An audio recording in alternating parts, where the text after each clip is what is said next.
महर्षि पतंजलि ने कपालभाति का कोई जिक्र नहीं किया है।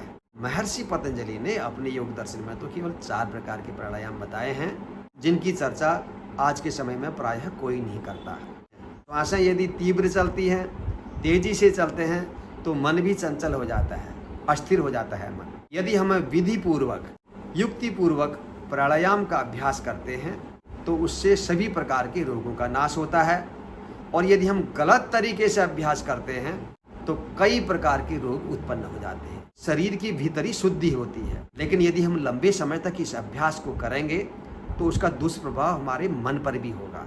हठ योग के प्रमुख ग्रंथों के अनुसार कपालभाति कैसे की जाती है।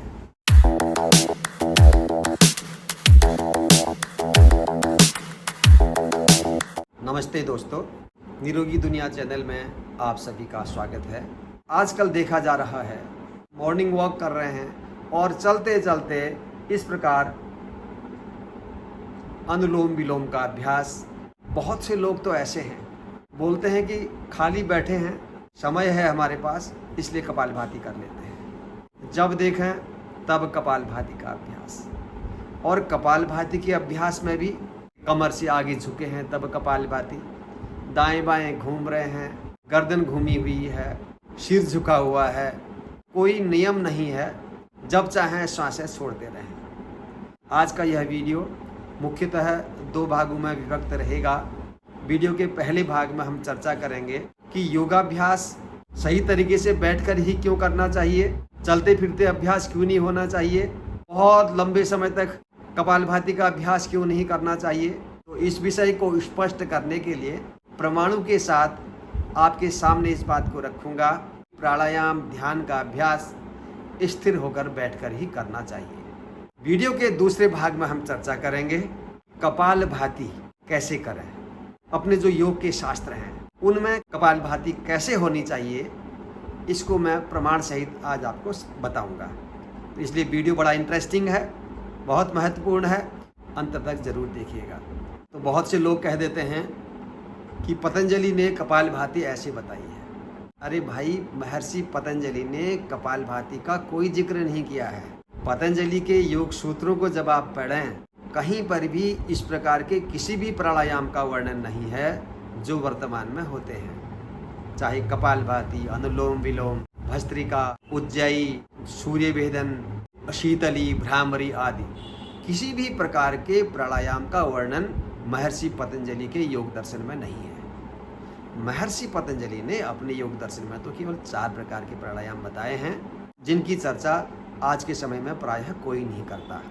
और यदि आप ये जानना चाहते हैं महर्षि पतंजलि ने कौन से प्राणायामों की चर्चा की है, तो उसके लिए भी मैं लिंक दे दूंगा कमेंट बॉक्स में, तो उसको आप देख सकते हैं, समझ सकते हैं कि महर्षि पतंजलि के अनुसार प्राणायाम कौन से हैं। हठ योग के जो प्राचीन ग्रंथ हैं उनमें सबसे प्रमुख ग्रंथ माना जाता है हठ प्रदीपिका, और दूसरा महत्वपूर्ण ग्रंथ है घिरण संहिता, तीसरा शिव संहिता। इन तीनों को मिलाकर के कहते हैं हठ योग त्रयी। हठ प्रदीपिका 14वीं 15वीं शताब्दी का ग्रंथ है, घिरण संहिता भी 17वीं शताब्दी का ग्रंथ है, शिव संहिता को भी 17वीं शताब्दी का ग्रंथ माना जाता है। इसी प्रकार हठ रत्नावली को 17वीं शताब्दी का ग्रंथ माना जाता है। गोरक्ष शतकम, इसको 13वीं शताब्दी का ग्रंथ माना जाता है, और अमृत सिद्धि, इसको 11वीं सदी का ग्रंथ माना जाता है। लेकिन सबसे महत्वपूर्ण सर्वमान्य ग्रंथ जो बताए जाते हैं हठ योग के, वह हैं हठ प्रदीपिका और घिरण संहिता। प्राणायाम के बारे में हठ प्रदीपिका में क्या कहा है? चले वाते चले चित्तम, निश्चले निश्चलम भवेत्। यहाँ पर वाते का मतलब प्राणवायु से है, अर्थात श्वासें यदि तीव्र चलती हैं, तेजी से चलते हैं, तो मन भी चंचल हो जाता है, अस्थिर हो जाता है मन। और श्वासें यदि धीमी चलती हैं, सहजता से चलती हैं, मन भी स्थिर हो जाता है, शांत हो जाता है। इसलिए अधिक लंबे समय तक हम ऐसा अभ्यास नहीं कर सकते जो बहुत तेजी से श्वासें जिसमें चलती हों। योगी स्थाणुत्व आपनोति ततो वायुम निरोधयेत्। इसलिए जो योगी लोग होते हैं वह वायु को अर्थात प्राण को, श्वास को रोक करके धीमे धीमे चला करके अभ्यास करते हैं। प्राणायाम ध्यान के समय कैसी स्थिति में बैठना चाहिए। इस विषय में महर्षि पतंजलि ने जिस आसन का वर्णन किया, उन्होंने क्या कहा, स्थिर सुखम आसनम, सहजतापूर्वक लेकिन स्थिरतापूर्वक, दृढ़तापूर्वक बैठना है। मतलब सीधा है कि आपका मेरुदंड, रीढ़, गर्दन सीधा होना चाहिए। और यही बात हठ योग में भी कही गई है, स्थिरतापूर्वक बैठ करके अभ्यास करना चाहिए। ऐसे ही भगवत गीता के 6 अध्याय का 13वां श्लोक, उसमें भगवान क्या कहते हैं, समम काय शिरो ग्रीवम धार्यन अचलम स्थिरः संप्रेक्ष नासिकाग्रम स्वम दिशश्चा नवलोकयन। मतलब शरीर, गर्दन, सिर को बिल्कुल सीधा रख करके बैठना है, स्थिर होकर के बैठना है, किसी अन्य दिशा में ना देख करके अपनी दृष्टि केवल नासिका के अग्रभाग पर रखनी चाहिए। ऐसा गीता में कहा है कि जब भी हम प्राणायाम का अभ्यास करें, स्थिर होकर के सीधा बैठ करके करें, रीढ़ हमारा झुका ना हो, कमर झुकी ना हो, गर्दन झुकी ना हो, दृष्टि हमारे इधर उधर ना हो, एकदम सामने, इस प्रकार बैठ करके हमने अभ्यास करना चाहिए। कि यदि हम विधि पूर्वक, युक्ति पूर्वक प्राणायाम का अभ्यास करते हैं तो उससे सभी प्रकार के रोगों का नाश होता है।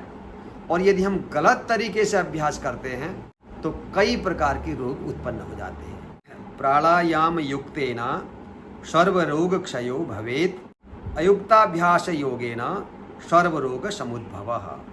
स्पष्ट रूप से कहा है कि प्राणायाम के अभ्यास से सभी प्रकार के रोगों का नाश होता है और गलत तरीके से प्राणायाम का अभ्यास करने से बहुत प्रकार के रोग उत्पन्न हो जाते हैं। तो ये मैं नहीं कह रहा, ये हमारे योग शास्त्र कह रहे हैं।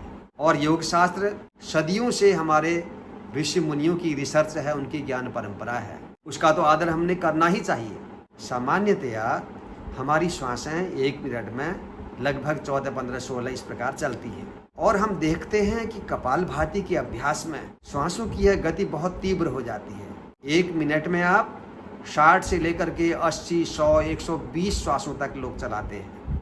जब इतनी तेजी से श्वासें चलेंगी, इसका मन पर प्रभाव पड़ेगा, शरीर पर भी पड़ेगा, मन पर भी पड़ेगा। शरीर की भीतरी शुद्धि होती है। लेकिन यदि हम लंबे समय तक इस अभ्यास को करेंगे तो उसका दुष्प्रभाव हमारे मन पर भी होगा, मन अस्थिर हो जाएगा। उसके साथ साथ कपालभाति का लंबे समय तक अभ्यास करना, बहुत जोर से अभ्यास करना, गलत तरीके अभ्यास करने से कई प्रकार के शारीरिक रोग हो जाते हैं। ब्लड प्रेशर अधिक बढ़ा हुआ है, हार्ट पेशेंट हैं, अस्थमा के रोगी हैं, डिप्रेशन के रोगी हैं, और भी उदर संबंधी कोई गंभीर व्याधियाँ हैं। इन सब रोगों में कपालभाति का बहुत दुष्प्रभाव पड़ता है, बहुत परेशानियाँ हो सकती हैं, बहुत नुकसान हो सकता है। इसलिए ऐसे रोगियों को तो कपालभाति का अभ्यास बिल्कुल नहीं करना चाहिए। यह स्पष्ट निर्देश भी दिए गए हैं। 21 जून योग दिवस के दिन जब हम अभ्यास करते हैं, आपने देखा होगा उसमें कहा गया है कि कपालभाति के 3 चक्र करने हैं और एक चक्र में 20 से 30 श्वासें गिन करके बाहर फेंकनी है। उस प्रोटोकॉल का जो एक बुकलेट होती है उसको आप पढ़िए कि क्या क्या नुकसान हो सकते हैं, किन लोगों को कपालभाति का अभ्यास नहीं करना चाहिए। इसलिए सावधान रहिए। योग का कोई भी अभ्यास जब आप करते हैं, ज़बरदस्ती नहीं करना है, देखा देखी नहीं करना है, सही जानकारी होने के बाद ही अभ्यास करना चाहिए। ये तो है हमारा पहला भाग। अब हम वीडियो के दूसरे भाग में आते हैं। हठ योग के प्रमुख ग्रंथों के अनुसार कपालभाति कैसे की जाती है। और बहुत से लोगों को आज जानकारी ही नहीं है कि हमारे योग शास्त्रों में कपालभाति कैसे बताई गई है। लेकिन मैं प्रमाण सहित आपको बताऊंगा कि कैसे हठ योग के जो 2 प्रमुख ग्रंथ हैं, हठ प्रदीपिका में क्या लिखा है कपालभाति के बारे में, कैसे करेंगे, और घेरण संहिता में कौन सा श्लोक है, कैसे कपालभाति घेरण संहिता के अनुसार की जाती है, वो अभ्यास में अभी आपको सिखाने वाला हूँ। यद्यपि दोनों ग्रंथों में कपालभाति छठ कर्म की क्रिया है। हठ प्रदीपिका में कपालभाति के बारे में कहा है, भस्त्रावल्लोहकारस्य रेच पूरो ससंभ्रमो कपालभातिर्विख्याता कफ दोष विशोषणी। लोहार की धोकनी के समान तीव्र गति से रेचक और पूरक का अभ्यास, इसको कपालभाति कहते हैं। और इस कपालभाति के अभ्यास से सभी प्रकार के कफ दोषों का नाश होता है। यह इस श्लोक का अर्थ है। यह अभ्यास बताया है हठ प्रदीपिका के अनुसार। हठ प्रदीपिका में तो आपने देखा एक ही प्रकार की कपालभाति है, इसमें श्वासों का तीव्र गति से लेने छोड़ने का अभ्यास हो रहा है। लेकिन घेरण संहिता में 3 प्रकार की कपालभाति है, वातक्रम, व्युतक्रम और शीतक्रम कपालभाति। वातक्रम कपालभाति में तो श्वासों का अभ्यास होता है, श्वासें कैसे चलाई जाएंगी उसमें भी बहुत बड़ा अंतर है। और व्युतक्रम कपालभाति और शीतक्रम कपालभाति में जल का प्रयोग होता है, उसको जल कपालभाति भी बोलते हैं।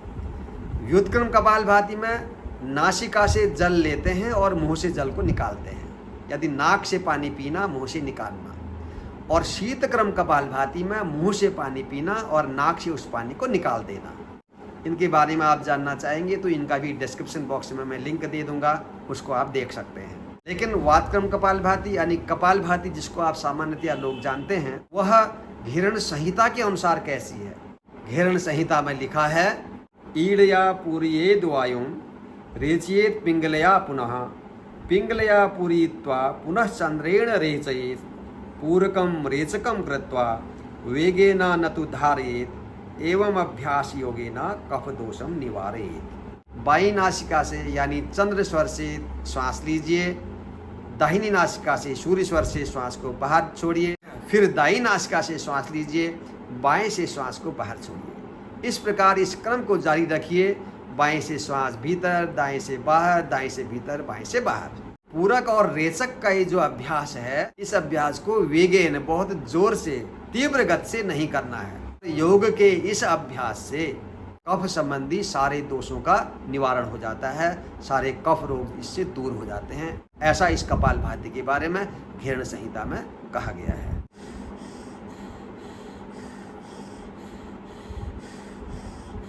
इसको कपालभाति कहा है घेरण संहिता में। विशेष रूप से जो योग विषय के विद्यार्थी हैं उनके लिए ये बहुत महत्वपूर्ण होगा। कपालभाति के बारे में हमारे ग्रंथों में क्या कहा गया है, यह जानकारी आपको हो गई होगी। आज का वीडियो आपको लगा है कि उपयोगी है तो कृपया अपने मित्रों में शेयर जरूर कीजिएगा। आज का वीडियो यहीं समाप्त करते हैं, मिलते हैं फिर से और एक महत्वपूर्ण वीडियो के साथ। तब तक आप सब लोग स्वस्थ रहें, प्रसन्न रहें, सबका मंगल हो। जय हिंद।